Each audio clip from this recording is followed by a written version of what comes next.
Okay, let's kick it off. Hello, everybody. Good afternoon. I'm Ali Reza Vahabzadeh with the American Sustainable Business Council, and I'd like to welcome everybody to today's webinar on rethinking our way to the future we want with Jaimie Cloud, President of the Cloud Institute. Thank you all for taking the time to join today, and we're looking forward to an engaging discussion led by Jaimie, where we'll explore with our participants the cognitive frameworks, mental models that are driving unsustainable behavior that is often and paradoxically inconsistent with our values. Jaimie will explain how thinking drives behavior and behavior causes results, and what we can do about evolving our thinking. Jaimie will suggest some more accurate mental models for decision-making that can accelerate the shift towards sustainability and regeneration. We will discuss the use of brain-based strategies for helping people to reframe, reappraise, rewire towards the future we want. For those on the line who don't know the American Sustainable Business Council or are new joiners, I'd like to share that ASBC is a growing coalition of member business organizations and companies advancing market solutions and policies to support a vibrant, just, and sustainable economy. Founded in 2009, ASBC and its organizational members represent more than 250,000 businesses across the United States. ASBC's issue agenda is to advance movement toward a sustainable economy, ensuring social and economic issues, as well as environmental benefits. So with that, let's introduce our great speaker and begin. Jaimie Cloud is a thought leader in the field of education for sustainability. She has authored the Cloud Institute's EFS framework and several peer-reviewed journal chapters and articles on sustainability and the significance of education for sustainability. Jaimie works extensively with educators, administrators, and school boards across the nation. She designs and facilitates professional development programs and directs the collaborative development of numerous instructional units and courses for K through 12, higher education, and corporations designed to teach and learn across disciplines through the lens of sustainability. In addition to her commitment to furthering the mission of the Cloud Institute, Jaimie owns Miracle Spring Farms in Gallatin, New York, where her team is making goat cheese and cultivating regenerative farming practices. So with that, I'd like to hand it over to Jaimie. Thank you, Jaimie. Thanks, Ali. So welcome, everybody. I'm going to start with this question. I think when we are all thinking about a sustainable future, it's easy if we just say the future we want. And of course, we all have a slightly different idea of that. But there's a lot we have in common. We'd like to still be here, and we'd like to be thriving over time. What do we want to sustain, for whom, and for how long? These are the questions we always ask in educating for sustainability. Today, we're going to focus in on what the brain science has to do with it. You know, there are many definitions. If people's eyes glaze over when you try to define sustainability, we see it as a capability to thrive over time by contributing to the social and physical systems upon which we depend. So that's one way that I like to describe it. And you're welcome to use any of these. Anybody's welcome to this PowerPoint. I know it'll be recorded, but I'm happy to send you the actual PowerPoint if you need it. John Ehrenfeld says it's the possibility that human and other life will flourish on the planet forever.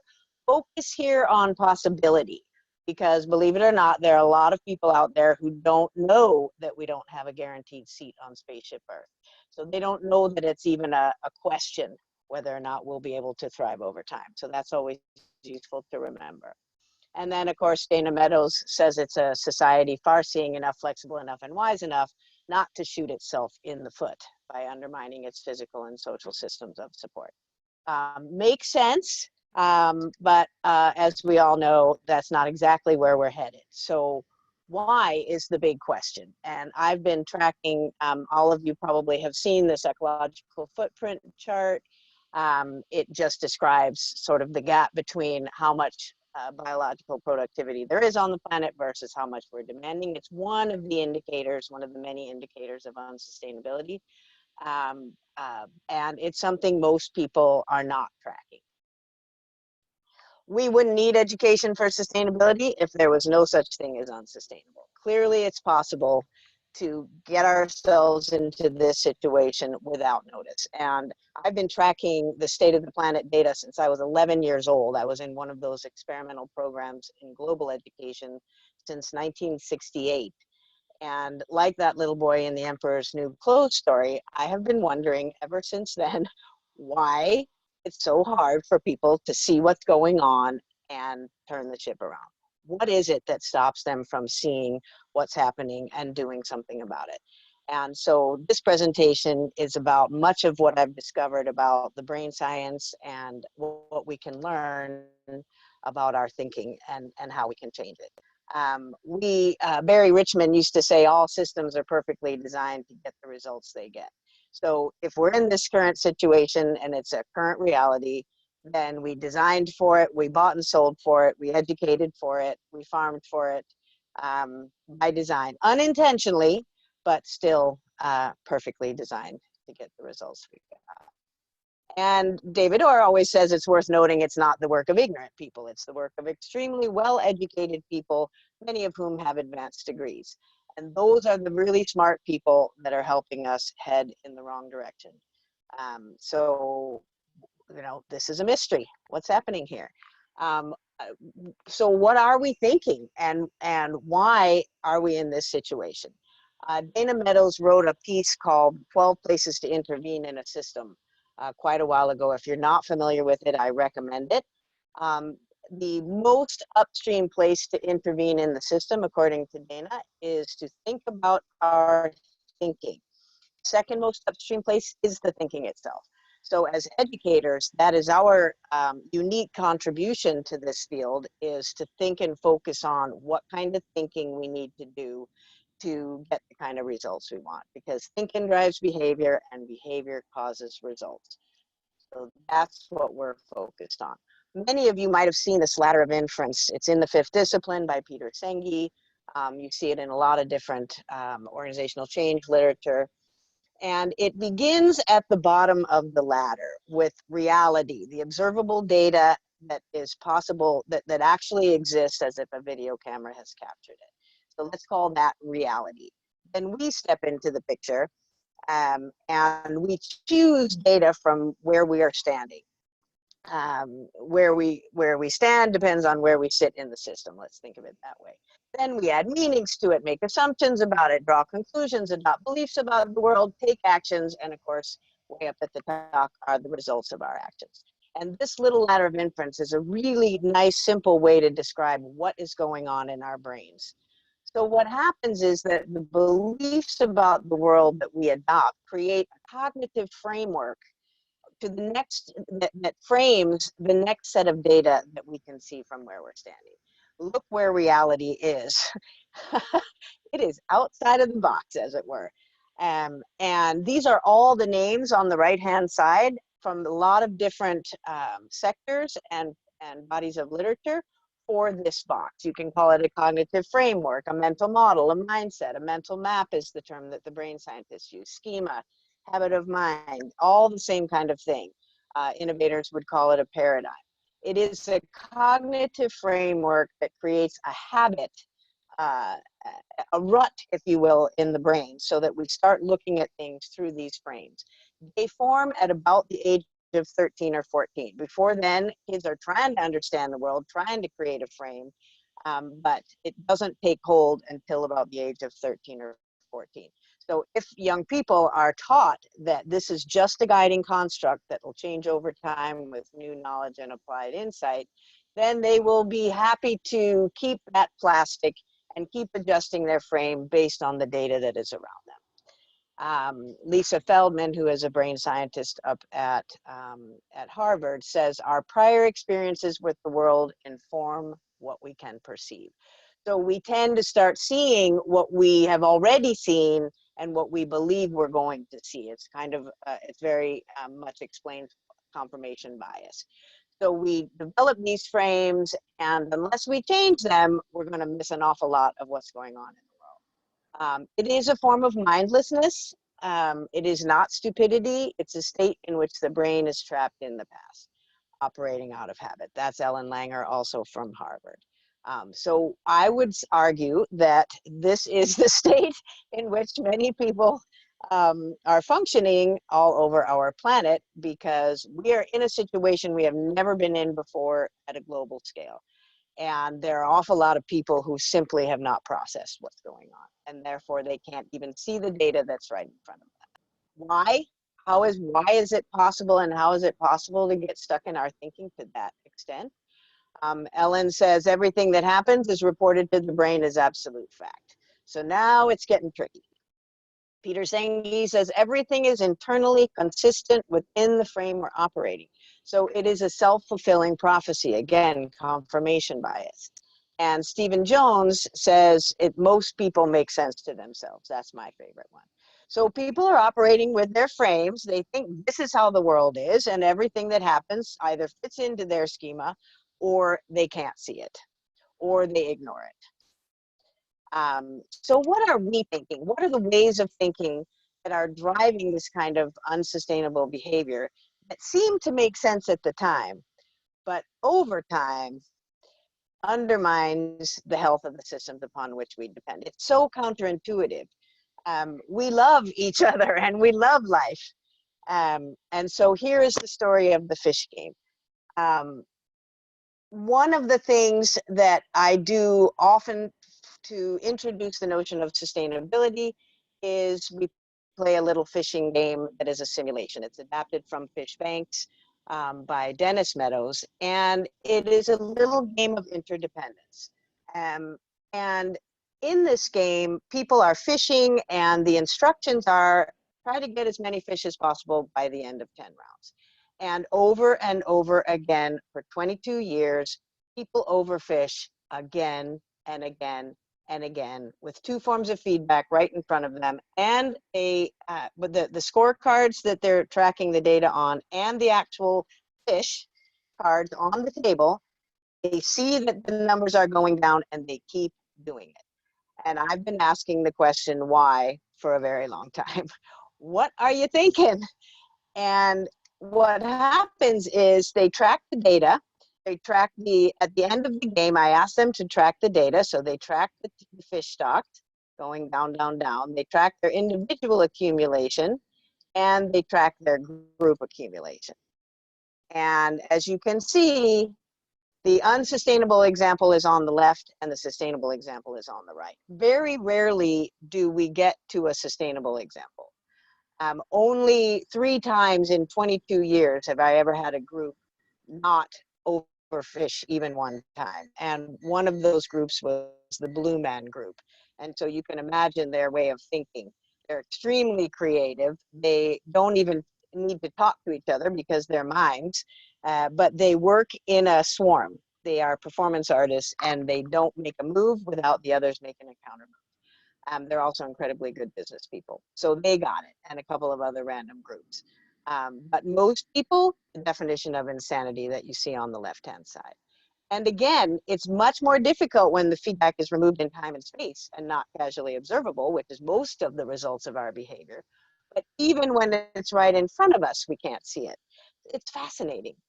You can see that the group accumulation is in the red, the fish stocks are in green, and the individual accumulation is in blue. And you can also see that in the sustainable example, everybody does better. The individuals do better, the group does way better, and the fish are happy. So how do we get to that place? Most people, first of all, don't have the chart on the right on their radar as even a possibility. When you mention the word sustainability, they think unsustainable, they think problem, they think issue. They don't see that chart on the right of all the parts working well together over time. So part of it is us helping them see that new narrative and tell the story of that new narrative, because people don't believe it's possible. So here is one of the reasons. I asked again and again over 22 years, why did you do it? Why did you saw that it wasn't working, something you did or didn't do contributed to crashing the system. Why did you do it? And these are now, this next set of slides will be the classic mental models of unsustainability. Here's the Titanic. Many, many people, it's one of the most popular mental models. There wasn't enough to go around, so I got while the getting was good. And of course, if there is scarcity, then it is logical to hoard and to take too much. But the problem here is that by taking too much, you cause the very situation that you are afraid of. So this assumption of scarcity upon which our entire economic system is based is a problem. It drives hoarding behavior. Here's the bummer. The kids call these people the given ups. May none of us ever be called a given up. And in this one, people will say to me, well, I could see it was impossible. Too many people, not enough fish, it can't be done. And they'll cross their arms and they won't do anything. Because it's logical not to do anything if nothing can be done. It makes sense within that frame. Here's maximizing gains for self, a classic mental model. People will say, well, I was maximizing my gains, meeting my self-interest. Thinking to themselves, well, that's what Adam Smith said to do. That's what we learned how to do in our MBA. But they forgot the second part of the sentence, to produce the greatest benefit for society as a whole and vice versa. That is what Adam Smith said.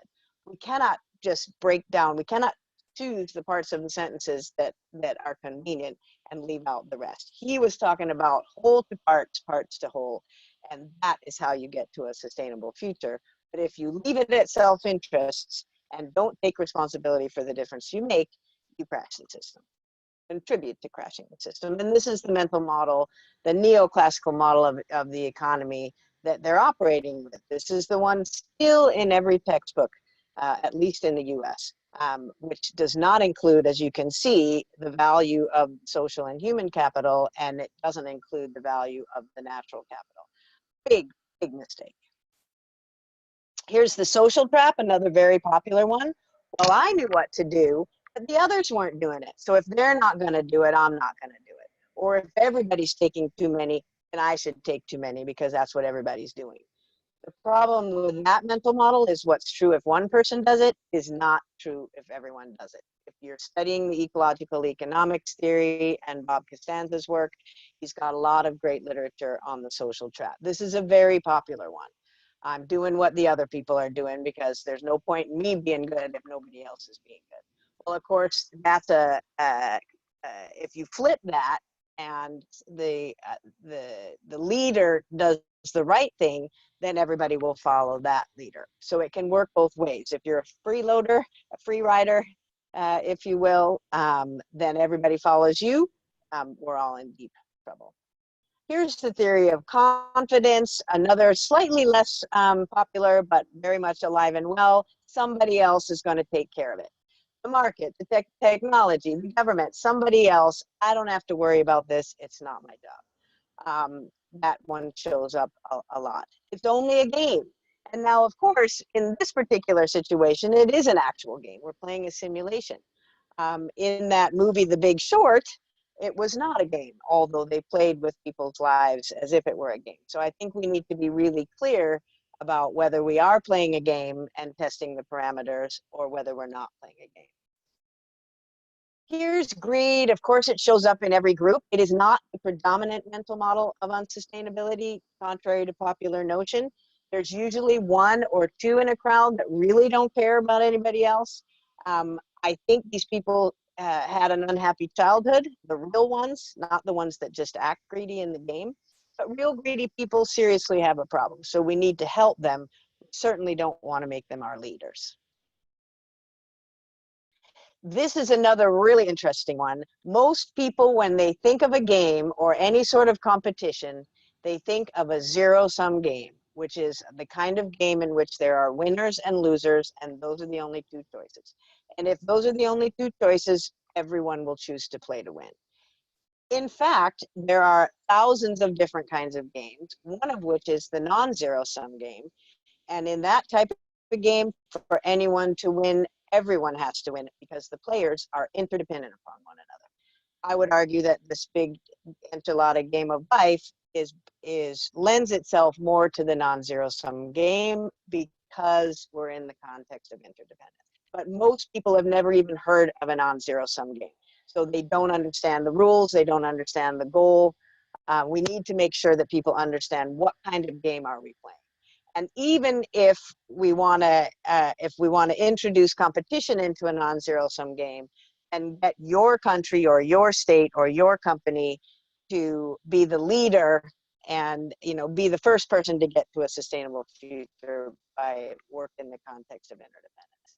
Here's the anthropocentric. Hardly anybody says that they're the anthropocentric, but the kind of thing they will say is that, well, I was thinking about what I needed, what I was going to do, what you were going to do. Nature wasn't even on their radar. They have in that game the replenishment rate, the carrying capacity. They can see how many fish are in the sea. They can see the number of players. But they never use the data from nature to inform their decisions. And we see this in reality all the time. All of these mental models, if you look to the literature and you look to what's going on in the world, they translate every day in every context. So these are the operating schema. These are the mental models people are operating with out there. And if nature's not even on your radar, then whatever information it is telling us, you can't see it. It's just fascinating. Everything is substitutable. It's something a lot of people learned in school. Turns out not to be actually true, but people will say to me, well, I fished a lot, I made a lot of money fishing, and now I will open up a furniture store. Well, furniture stores are not fish, and everything in an ecosystem has an important niche with many tasks. Things are not substitutable. Only on TV, like in TV shows like Wife Swap, where you can put a mother in somebody else's home, is this true. And even at that, it's not true. So this is absolutely not valid, and does not take into consideration the notion of niche and the unique contribution that each species and each element of an ecosystem plays.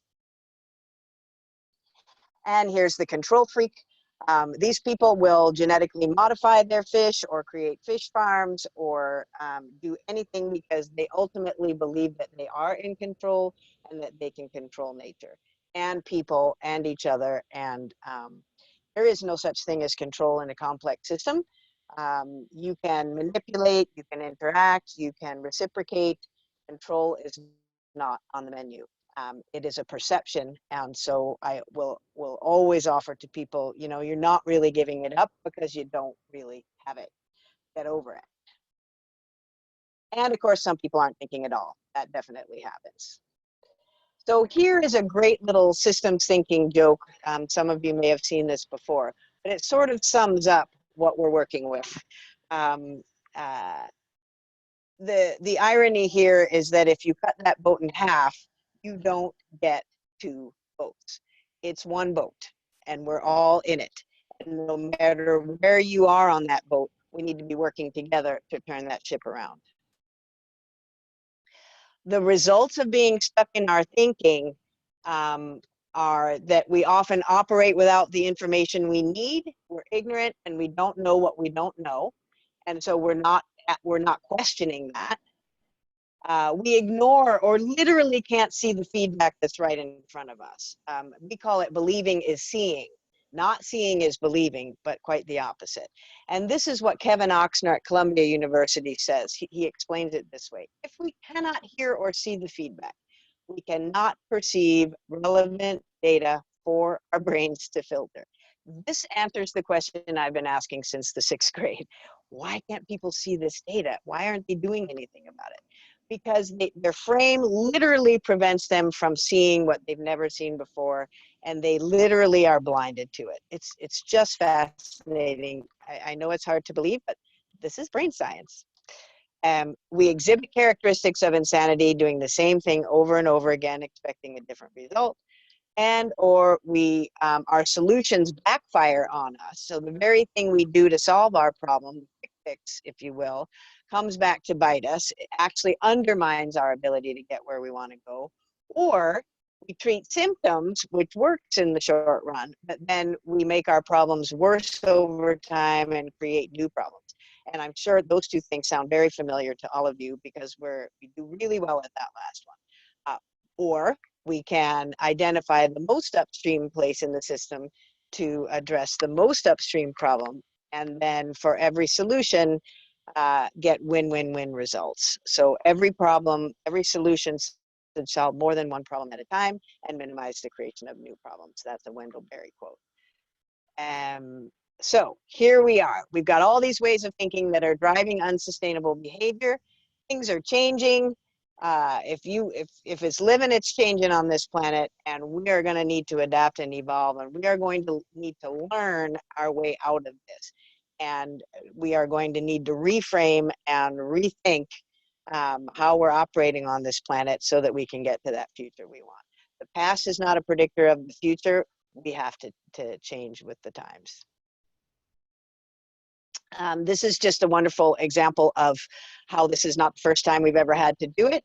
This is a depiction in Genesis of how the world works and where space is and how everything is configured.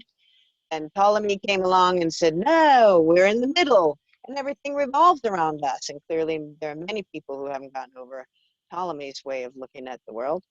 And then finally we have Copernicus, who through the math realizes, nope, it's not all revolving around us. We are all revolving around the sun. And of course, there are still people who belong to the Flat Earth Society who don't see life this way, but they do not get navigation licenses. And that is important to remember. The rest of us need to go with the most up-to-date current information so that we can operate and increase our ability to understand what's going on around us so that we can adapt and work our way towards the future we want. And as Einstein used to say, the significant problems we face cannot be solved with the same thinking we used to create them in the first place. So it all begins with a change in thinking. So what is that different way of thinking we need to be doing? Now, as it turns out, I grew up to become a global educator, and then in 1987, heard the word sustainability for the first time, read about it in the Our Common Future report, and realized I was tracking unsustainability. We didn't have that language up until that point. And I thought, well, sustainability seems like a better idea. What is it, and how do you educate for that? What do we need to know? What do we need to be able to do in order to thrive over time? And what do we need to change? So the definition of shifting people's mental models, which again is the most upstream place to intervene in people's thinking, it's an altering of schema. It is definitely a rewiring and altering of the cognitive framework. It's the tapping into the plasticity of our thinking. And it's a result of new knowledge, new information, new experiences, applied insights, new cognitive connections, new synapses. They're all formed and new schemas are developed that are in keeping with closer and closer to reality. And the goal here is to increase our understanding. All we can ever do is close the gap as much as possible between our perception of the world and the actual world. We're never going to get it quite right as individuals, but together we can each see a different part of the elephant and put all of our views together and try to get as close to a holistic understanding of what's going on in the world as possible. So here, how do we shift mental models and what do we need to know about it? We cannot unwire our brains or anybody else's brain. You cannot not think about something. You can't stop thinking about something. What you can do is think about something else. We can rewire our brains. We can, the brain scientists call it reappraisal or reframing. So it's not doing something, it's doing something different. Educators call it accommodation. Piaget used to say, if you learn something that fits into your existing schema, he called that assimilation. But if you are required to shift your frame in order to understand that new information, he called that accommodation. That is largely what we are asking people to do as a starting point to understanding what the heck we're talking about when it comes to sustainability. So when rewiring and reframing and reappraising, we can exercise our free won't and make choices about what we're not going to do so that we can exercise our free will to think differently. So we need to choose to reframe and think differently, think out of the box, if you will. But that's what we can do. We can't not think, and we certainly can't ask somebody to not think the way they do, but we can create favorable conditions for them to evolve their thinking and to offer them ways of thinking differently. And I'm going to share with you some of the mental models of sustainability that we'd like people to get to, the antidotes, if you will, to the mental models of unsustainability. And then I'm going to share with you some strategies for how do you help people move from being stuck in one that is not driving that's driving unsustainable behavior to some of these more updated ways of thinking that can get us to a sustainable future. So this is the first one. It's a system, so there's no beginning or end. We start with their favorable conditions, and in a PowerPoint slide, you have to start somewhere. So I like this one as a starting point because it just starts with the assumption that it's possible to turn this big spaceship Earth around. It's the opposite of the bummer. The easiest way to get somebody from the bummer to it's possible is storytelling, but I'll get into that in a little bit. So if people assume it's possible to do whatever it is we're asking them to do, their first question is, how do we do it? It's much better than it's impossible and there's nothing to do. So at least we get some movement if people are assuming that it's at least possible. Here's another one. This one is fascinating. Live by the natural laws, the physical laws of nature.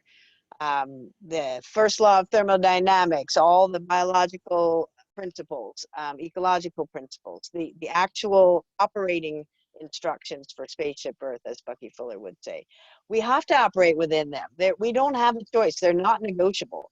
And yet, 2 out of every 1,000 people I speak to remember any of them. So I always ask people, what's the first law of thermodynamics? 2 out of 1,000 people can answer the question. And of course, that's the one that says that matter and energy don't appear or disappear on this earth. They cannot be created or destroyed. In other words, there is no such place as a way. So we are throwing things to a fictional location every day. People don't know that. They don't know why they're being asked to recycle. I know it sounds crazy, but they don't. They don't get it. And so we need to help them understand things can't go anywhere. There's never going to be new molecules except for the occasional meteorite, and nothing's going anywhere. So we need to cycle materials forever and upcycling, creating value every time things move through the material cycle.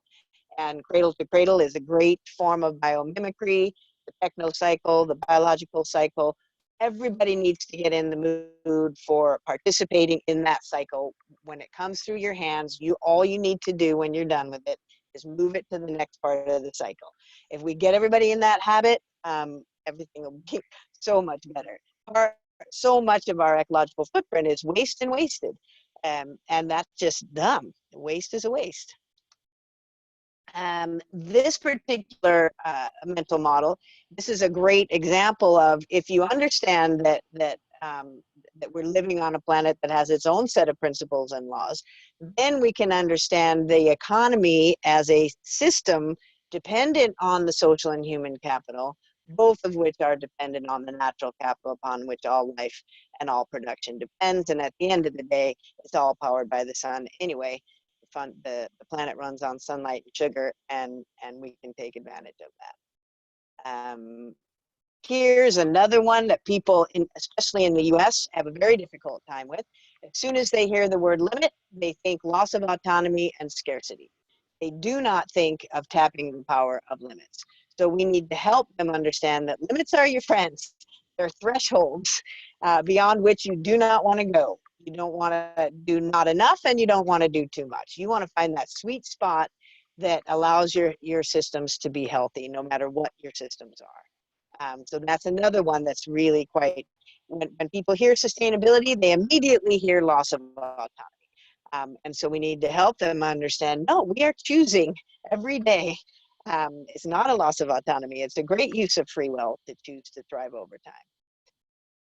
Here's another one. We're all in this together. We're interdependent on each other and on the natural systems upon which all life depends. Interdependence is a concept most people don't understand. And systems thinking and system dynamics tools and concepts are quite valuable and quite useful in helping people to navigate interdependence and complexity. Reciprocity rules is another great mental model, just understanding that in the context of interdependence, self-interests are best served through the development of mutually beneficial relationships. Self-interests are part of the group's interests, and the group's interests are made up of all kinds of self-interests, and understanding that reciprocal relationship is key, and operating understand that in a way that demonstrates that you understand that. And finally, for now, we're all responsible, because everything we do and everything we don't do makes a difference. And it's that second part that almost all of the people that I work with hundreds of thousands of people every year, they didn't realize that what they didn't do still made a difference. Again, seems pretty straightforward, but they didn't know. And so when people understand that they are responsible for the difference they make, they tend to take responsibility, and they read the feedback, and they self-correct, and they get engaged. So here are some of the brain-based strategies for shifting mental models. And I'm going to try to leave a little bit of time towards the end here for some Q&A. And I'm counting on Ali to let me know if there are any clarifying questions up until this point that you need addressed before you're able to listen to the rest. So somebody's going to tell me if I need to take a short hiatus here. Otherwise, I'm going to keep going. So some of the brain-based strategies, there are 9 proven brain-based strategies for shifting mental models and evolving people's ability to see things that they can't see in their existing frame. One of them is experience. So it could be a simulation, a contrived experience like the fish game, or any other kinds of constructed experiences. It can be learning journeys. It could be actual experience, but that takes a lot longer. So if we want to accelerate the shift towards sustainability, we need to be designing experiences for people so that they can understand what we're trying to do and literally open up their mind. Being open-minded is what we're really talking about here. Asking different questions. You will literally see people's eyes roll in the back of their heads. When you ask a question they've never asked of themselves, they have to rewire their brains in order to even think about your question, let alone answer it. So just asking a question that someone is not asking of themselves already begins to open up their brain. Storytelling. As I mentioned earlier, storytelling is the friendliest way to rewire someone's brain, which is not brainwashing, mind you. It is increasing understanding by being able to have a plastic mind and see things that are going on that you didn't expect to see or have not seen before. So storytelling, if someone says it's impossible, if you have 2 or 3 stories of people who are already doing it, it creates cognitive dissonance in the brain, and it can't be impossible at the same time. And the brain wants to reconcile that. So storytelling paints a picture and creates a new narrative for people, and it's the friendliest way in the world to do it. And so those case studies that you all collect, make them visible, make them accessible, make them doable for people. And that is the friendliest, easiest way to do it. Activate the creative process. Artists and writers and creative people do this all the time. They're constantly rewiring and reframing and thinking out of the box. That's just what they do for a living. So make sure that you've got a lot of those kinds of people on your team and that you know how to help people get creative. Think about our thinking, metacognition. That also is a way of rewiring. Thinking about your thinking causes you to create new synapses and new cognitive connections, which will open up the mind to new thinking. Reflection, mindfulness, incredibly important contribution to keeping the brain plastic and keeping us updated. Empathizing, it's a way of perspective taking. Extremely important in this work for all kinds of reasons. We share the planet with over 7 billion people, and we need to understand one another and be able to put ourselves in one another's shoes for all kinds of reasons, including it keeps our brains moving. Again, changing perspective to increase understanding, perspective taking does create open-mindedness. And focus on the results of our own behavior and taking responsibility for the difference we make. We call it reading the feedback and self-correct. So many people do not take responsibility for what's going on in the world because they have not been able to connect the dots between their own lives and their behavior and the results they see around them. They think it's somebody else. And they honestly do, because our brains are hardwired to read feedback that's right in front of us that we're used to seeing. And so we need to wake them up, and we need to help them adapt to a rapidly changing world that our brains were simply, our little reptilian brains were not designed to deal with. So we need to quickly start that. We start in pre-K. We take it right through higher ed, and then I work with corporations and governments so that everybody, you know, it's harder to shift frames when you're older, but it is not impossible. And here's why. Some mental models are easier to shift than others. And I always use the example of Copernicus. He suffered greatly because his math was a big paradigm shift at the time. Everybody thought that that everything revolved around us, and particularly the Catholic Church at that time. And when he said that it's not true, he was tortured. Galileo was tortured. It was not good. And why? Because it shifted the power, and it shifted the people's understanding of how things were organized. And it was not until 1993 that the Vatican conceded that maybe Copernicus was correct. Not because their mathematicians didn't do the same math and come up with the same conclusion, but because they needed to figure out how to brand it, how to navigate their positioning in the world as a result. And I'm not picking on them. There are many examples. It's just that you can Google that example quite quickly. The mental models, so the ease of shift, the ease of shift for somebody to shift their mental model depends on how much their money, their status, and their identity are tied to that mental model. So if somebody is really proud of themselves for being innovative and being a change agent and being up with the times, then we can attach their status to their ability to shift and change their thinking and get to a sustainable future.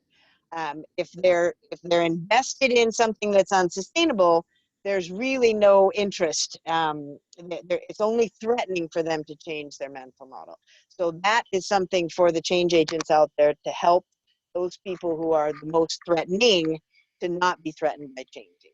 The mental models of children and young people change over time with new knowledge and applied insight.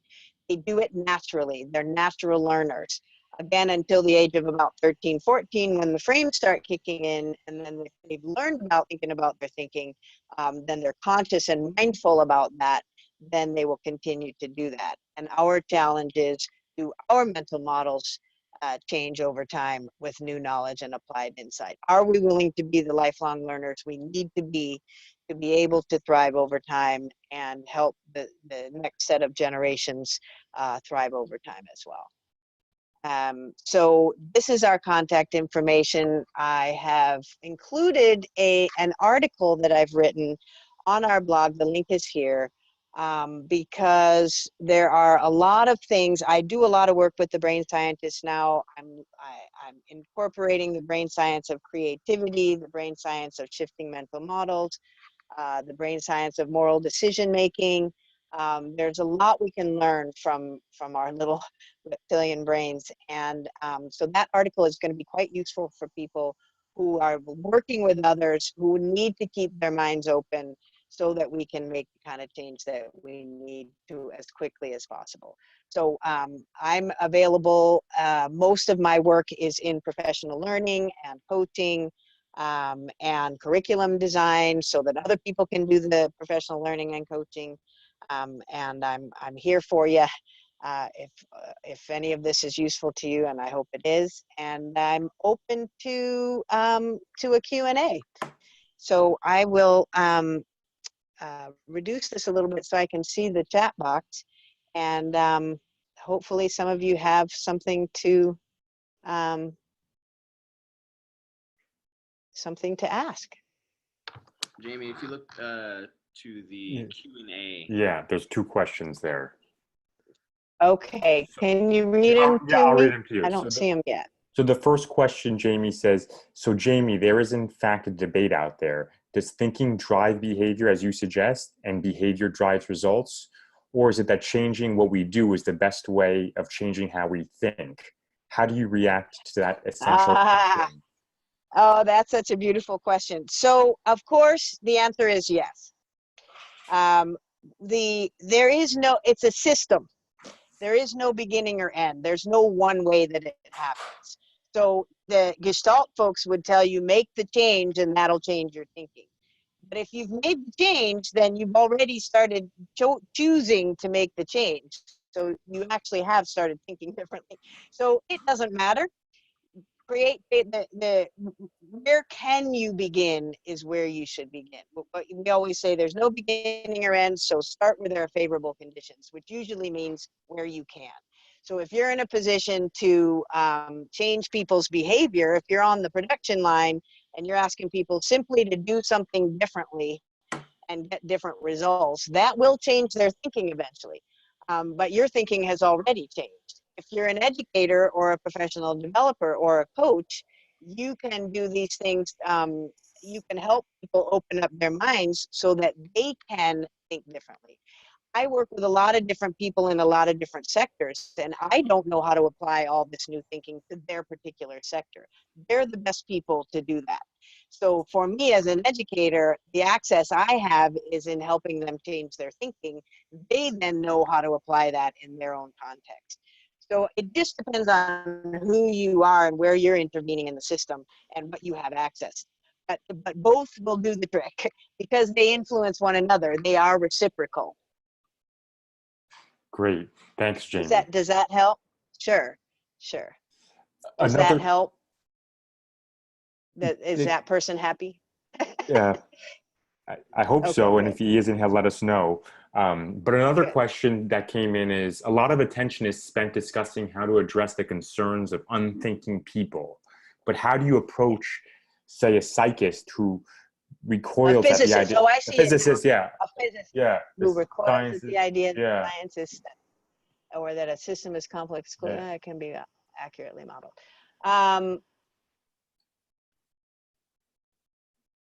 I would hope that you don't know any physicists who think science is settled. If you know a physicist that's saying that, they're paid by somebody to say that. That's just ridiculous. Every scientist knows that we're never gonna, all we can do, as I said, is close the gap between our perception of reality and reality. This world is much more complex than we're going to be able to understand for a long, long time to come. And of course, there's no such thing as an accurate model. All models are wrong, but some are useful. And they're useful at helping us understand how we see the world, and useful at giving us some information about what's going on. But you know, Barry Richmond would be the first to say all models are wrong. But we know that's not the question. The question is, what can they teach us? How can they be useful to us in as we are having dialogue and trying to figure out what we are supposed to do? They can be helpful, and they can help us. There's so many things that models are useful for. I like them to project over time. If you put these variables together and you do more of this and less of this, let's run the model and see how it turns out. It's not that that's the truth, that it's going to actually work exactly the way the model says, but what's useful about that is that it gets your brain thinking about the fact that, oh, if we change variables, it'll turn out differently. That's the more useful, that is much more useful as a construct to change people's thinking and get them in the habit of understanding that everything we do and everything we don't do makes a difference. That'll last a lot longer than the model. So again, I would just say, you know, let me know, Barrett, if that's a satisfying answer. I'll go on to the next one, and maybe some of the first ones can come back around. Jaimie? Depending from our, oh yes, go ahead. We had before Kathy's question came in, we had a question from Anton on the chat, and he said, please explain the Okay. role of self-image. I guess this was sort of clarification, but he said, please explain the role of self-image, e.g. identity, in helping and hindering adult learning. Oh yeah. So okay. So status in the tribe is literally our survival mechanism. Where we see ourselves in the group is our survival. So if we see ourselves, for example, as a leader, as somebody who's important in the group, who people look up to, and then somebody comes along and says, you're destroying the earth and you're making it impossible for your grandchildren to thrive over time. That's a threat to my, if I'm that person, that is you're now telling me I'm not as great as I thought I was. You're telling me I'm hurting my grandchildren. So I'm immediately, so that's a threat to my understanding of who I am. So I am not going to listen to you. I am going to say, no, I am the person I think I am, and you are wrong. So it's if you threaten someone's identity and their understanding of who they are in the system, then they're just not going to listen to you, because that's a death threat. That is literally a death threat from the brain's point of view. And so they will literally ignore you, and they will make up a story for how that's not true, and they will believe it. Whereas if that same person who believes they're great and they love their grandchildren and all of that, if you can find a way to tap that identity and say, as a leader, as someone who loves your grandchildren, as someone who is important in your group, we are counting on you to understand this and take the lead and help show us how are you going to do that in your industry. You know, I work with superintendents of school systems a lot, and they are supposed to be fantastic learners because they run education systems. But if I threaten their status in the system, I'm out. So I have to tap their love of learning as the way to get them through that tricky point. Because when you get to the point of impasse, which is the point of saying, of shifting or not shifting your frame. So whatever the strategies people are using on you, there will be a point where you have to decide free won't or free will. You know, am I going to shift, which is a threatening, they call it leaving your comfort zone for a reason. It is uncomfortable to be in that place of shifting. It's disruptive. And so if you're in that place, they call it impasse. If you decide, nah, I'm not going there, I don't see any reason to go there, I don't see any point in it, I'm sticking with what I know, you'll just regress. If you push through, you get to insight. And there is a reward there. At the other end of the uncomfortable zone is insight. And that's where all the aha moments are. That's where all the happiness is. That's where all the creativity is. So there is a reward. But you have to help people see there's a reason, you know, this is going to be great for your bottom line. This is going to be great for your reputation value. This is going to be great for whatever it is they want. We have to help them make that connection, because otherwise it's just a threat. So hopefully, Anton, that addresses that question. And you can learn more. There's a wonderful article called SCARF, SCARF, written by David Rock at the Neuro Leadership Institute. And so if you want more information about that, read the SCARF article. And I allude to it, and there's a link to it in my blog article. I've taken that article and applied it to educating for sustainability. So between those two articles, I think there's a lot of deeper wisdom that you can tap. Do we go to Kathy? Yeah, go ahead. Okay, we're attending from our local public health department. Yay! Do you have any suggestions for introducing this model in this kind of a business in the community they serve and across the departments? I do, actually. I have a friend, Jonathan Rose, and he runs a place called the Garrison Institute in addition to his architecture firm. And we have talked a lot about the marriage of mindfulness and sustainability education, particularly for public health workers and for public health folks. You know, open-mindedness and lifelong learning and systems thinking and understanding the commons and taking responsibility, all of the elements there are two documents I would recommend everybody looks at. If you go to cloudinstitute.org, one is called the Education for Sustainability Benchmarks, and that's the most comprehensive version of the new way of thinking. And then the Cloud Institute Standards and Performance Indicators is the other document. And those two documents, if you look at them together, first the benchmarks and then drill down into the more detailed version, that's the kind of thinking we're asking people to do. And so what we would do is introduce some of these new ways of thinking to the staff and the administrators, and then work with them to say, how does this apply to you? Where is this going to be most useful? What are the things that are jumping out at you as immediately useful and applicable, and let's get those started. Because when you are shifting people's thinking, if you look at the U theory, or Theory U by Otto Scharmer, we kind of combine, in our organizational change work, we combine the U theory with the innovation diffusion, and it works quite nicely. They work nicely together. But you immediately want to prototype and apply what you're learning, because otherwise those old neural pathways will just take back over, and the new ones will kind of fizzle out. You need to create new habits of mind, if you will, that are also still plastic. You never want to get stuck in any one frame. But then we would work with those folks to apply this different way of thinking in their context. So Kathy, hopefully that's useful to you. But and every different sector applies it differently. I'm working with Eileen Fisher, and they're in the women's fashion industry. And I've worked with the green architects, and public health. There's so much going on in that field that all of this is applicable. Should we go to David? That's the next one that I see. Yep, Kathy, thank you very much. And yeah, let's move on to David. Okay. Thank you. Misguided values and beliefs we hold that are driving on it, which are some of the most important folks. So here's what I would say about that. It's not a problem of values. I don't know anybody that has bad values. What I see is behavior inconsistent with our values and beliefs.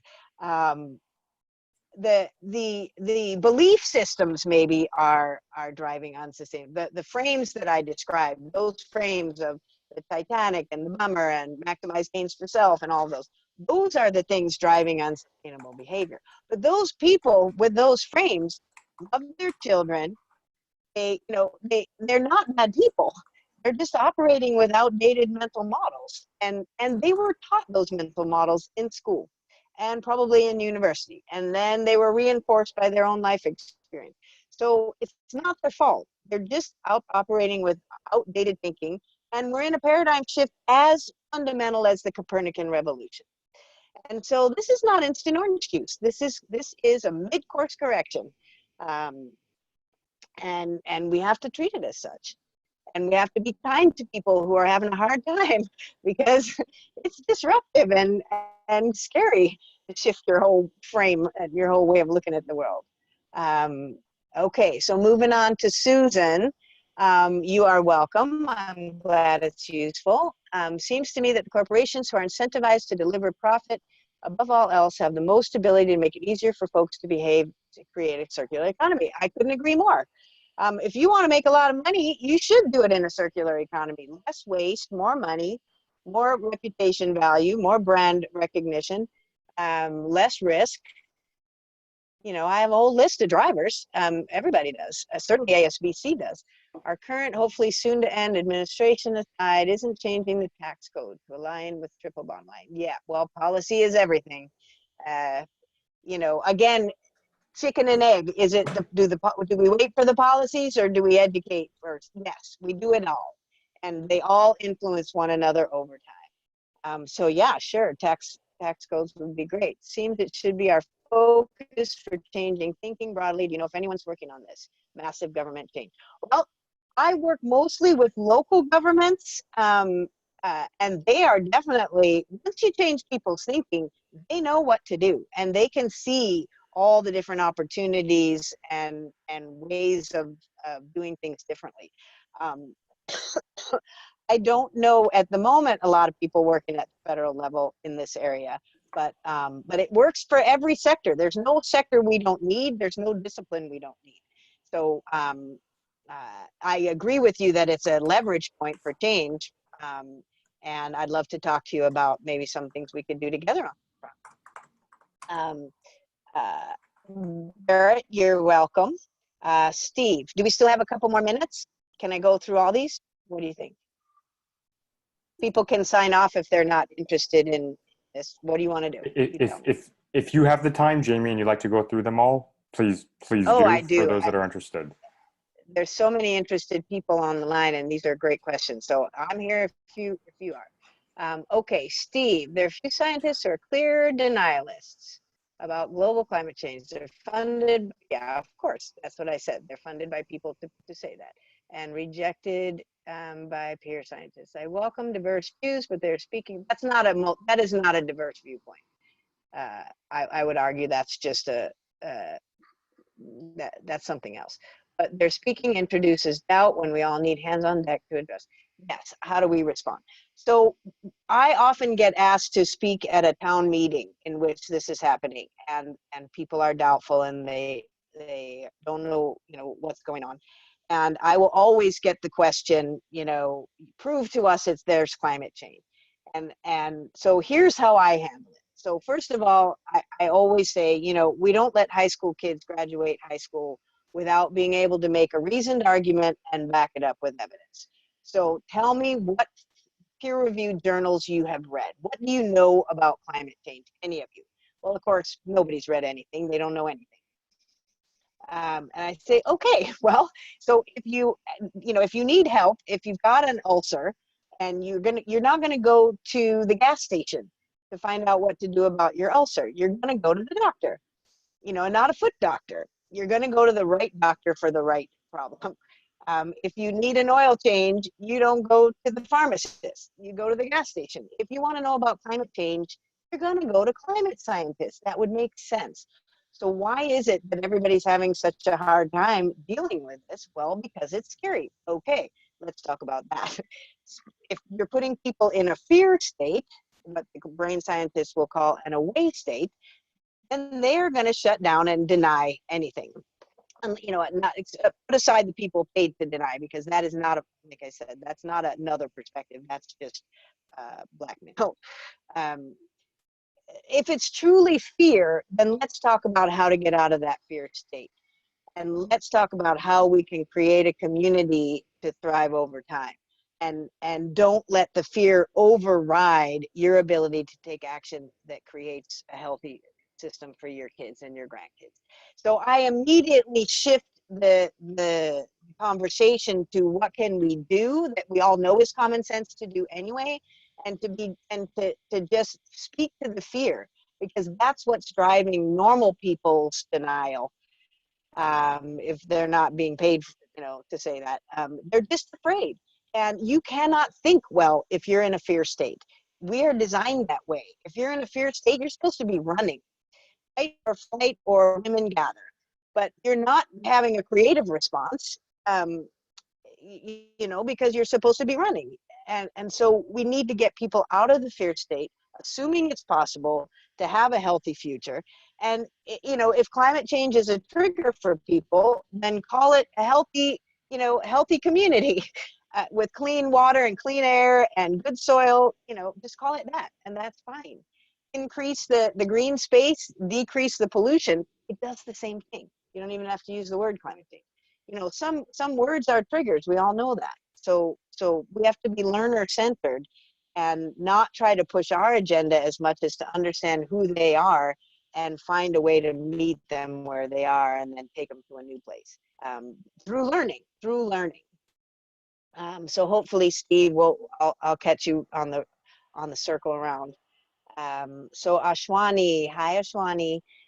Do you have any strong ways of counteracting the problem of confirmation bias? The idea that we only believe things to be true when they agree with what we already know.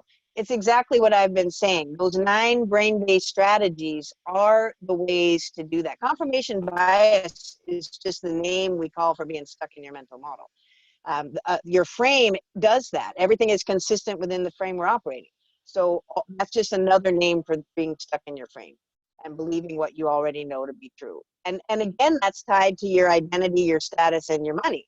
So that's why it's threatening to change your frame, or why it's an opportunity to change your frame. You know, my status is based on my ability to learn. So whenever I start to shut down, like with fancy technology or something that's not easy for me to use, I say to myself, all right, now you pride yourself on your ability to learn and be a lifelong learner. So step up and learn this thing. You can do it. You know, because that's a status thing for me. If I shy away from learning something new, I am not who I think I am. So I make myself do it. And everybody can do that. It just depends on what your status is based on. But if, you know, hardly anybody would say, you know, I'm very proud of the fact that I haven't learned anything in 10 years. Nobody, I don't think, would want to say that. So if it's about learning and then making informed choices, if you put it that way, most people will say, oh, that's a good idea, especially if there's competitive advantage. If there's some other motivator, or you can be the first to do it on your block, or, you know, that works everywhere. We're still very competitive, and that's a great use of competition in my opinion. Okay, so Ashwani, hopefully that addresses that question. It's basically the same thing I've been talking about. There's the reality bubble that addresses many of the issues. Oh, that's great. I don't know that book. So thank you, David. I appreciate that. Here's Kathy. You're welcome. Christia, do you find that sharing that shifting mental models is the driving reason for something is helpful? Or do people tend to dig in when they realize you're trying to change their thinking? Oh, that's a great question. So one thing I didn't mention is that I always ask permission to blow people's minds in the very beginning. So that's a little trick I learned from the brain scientists. I tell people, look, paradigms are likely to shift in the brain. You're likely to leave your comfort zone. There is a prize at the end. If you get from impasse to insight, it will feel good eventually, but you will get cranky, tired, you know, sometimes mean, sometimes aggressive. So I'm going to put you through all that. Everybody in, and everybody says, okay. I've never had anybody say no, but I let them know up front, it's gonna be weird. And we call it lifelong learning, and we call it leaving your comfort zone, and we ask kids to do it all the time. So I make it friendly, I make it fun. But when they get to that point, you can see it in their faces. And then I say, okay, here we are. Keep going, push through to insight. And they do. So so I have just found that it's better to just let everybody know up front, this is what's going to happen. If you don't want to change your thinking, if you don't want to learn anything, this is not the session for you. So and you know, I work a lot with educators, but I also work a lot with corporate leaders and people who do at the end of the day need, even if they don't want to learn something new, they need to, and they know it. So so it's a friendly way, and it's super fun. And I'm always trying to help people, you know, not make light of it, but make it possible for people to go through that, and then get used to going through that. Because hey, this is a lot easier. Leaving your comfort zone is a lot easier than dealing with more and more indicators of unsustainability. This ain't nothing compared to what we're going to have to deal with if we don't. So hey, relatively speaking, it's fine, and you get a prize at the end. So what's not to love about that? Okay, Brenda, do you have the sustainable solution of the fish game available for people to see and potentially learn from? Gaming is such a great way to introduce the topic. Oh yeah, we have the fish game in our bookstore. You can see the whole thing and how I facilitate it and all the answers, and yeah, that whole thing is there. It's in our bookstore. The other thing that's there is a deeper exploration of these mental models and the strategies that I introduced. And there are cards, and there's protocols, and there's a way that you can interact with people around the mental models, and start to learn how to recognize a mental model from what people say, because people don't know they have a mental model until they see it, and then they say, oh yeah, that's me. So yeah, we have a lot of good, useful resources in our bookstore. And I'm also happy to do some coaching or professional development and learning if I can be of any help. But if you're a do-it-yourself person, just go to the bookstore. David again. I guess what I was looking for is examples of beliefs that are having the biggest impact. For example, Is it the belief that we can have unlimited economic growth forever? Is it the belief that we're still in an empty world economy when we have moved into full world? Is it a belief that technology can solve all? By identifying the top 10, we can, I think I did identify the top 10. It's all of those. And some people have more than one, strangely, or not. Maybe that explains a lot, actually. So the ones I just shared with you, I've been doing this work for just that game for 22 years, tracking this data. And I get exactly the same responses every time, every single time. And I'm not saying they're all of the mental models of unsustainability, but those are definitely in the ethos, and that is global. I've been in China, Russia, Latin America, Europe, all over the world doing this work, and I get the same answers every time. So don't look for any one thing. A top 10, yeah. But just go back and all of those I would say are anthropocentric, and the control freak I would say are probably the uber ones that are driving even all of the rest of them. But so if you want some top hitters, those would be them. But those other ones are the classic ones that are driving everything.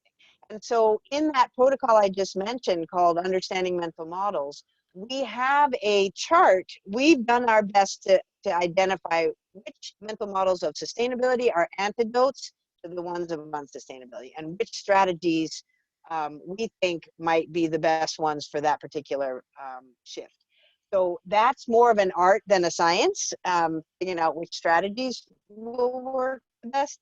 But we have identified what we think are the opposites, the antidotes. And so you might want to get that protocol and play around with that. And then see in your organization, if you were to play the fish game, you can see which ones are driving. You'll probably have the same results that I get. And then when you ask people, why did you do it? They will tell you why. And then you can start there. So with your clients, that might be a place to start. But there's no magic bullet. There's no one thing. But those are the top 10 or 12 mental models out there that coincide, that I get, that coincide with the literature out there. You can just see that those frames operating in everything that's unsustainable. You can see them operating, especially in some of those neoclassical economic policies and practices and concepts and tools. Okay, Josette. So David, come back around if I still didn't quite answer your question. Josette, you referred to artists as leaders of the creative process. They're in a position to make a difference. Do you believe there should be a focused effort to educate and engage artists in educating for sustainability, or should their involvement remain more generic? Oh, I would say definitely that they are leverage points, but only because it's not threatening for them to think out of the box. They do that for a living. That's who they are. And so you already jumped over that hoop if you're working with them. So yeah, I would say if you have access to artists, go for it.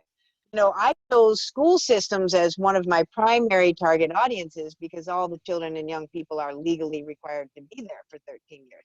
Not because they're the easiest organizations to change or because I even think they're a great place to be, but because if you're going to require all the children and young people to be in a building for 13 years, something is going to happen to them in that time. And I would rather it be that they are prepared to lead with us the shift toward a sustainable future.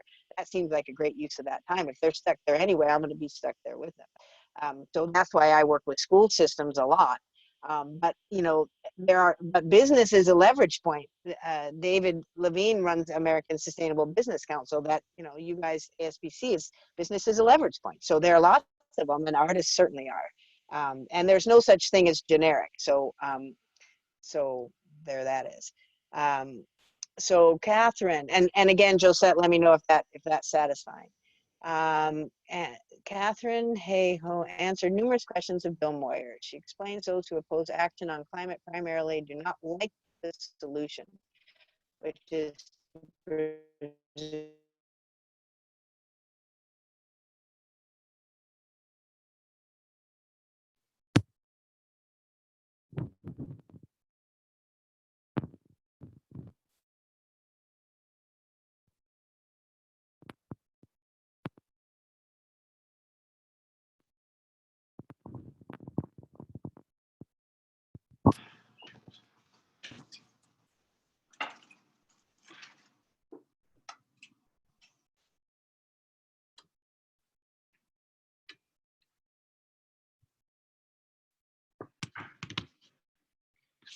Is anyone else able to hear Jaimie?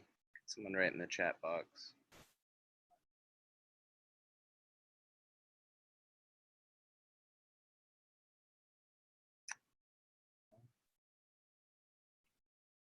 All right, sorry about that, everyone. It looks like she got disconnected. Well, we're getting near the last question here. John, if you could, or sorry, the last question was, yeah, from John, if you could post your email, I'll get it to Jaimie and she can hopefully answer your question over email. But other than that, thank you everyone so much for attending. If you're interested in discussing these topics more or collaborating with us, you can reach out to us. This website's on ASPC's, or sorry, emails are on ASPC's website. And thank you very much. Oh yes, you're asking how to access the recording. Here, I'll post it one more time. It'll be on ASPC's website by tomorrow.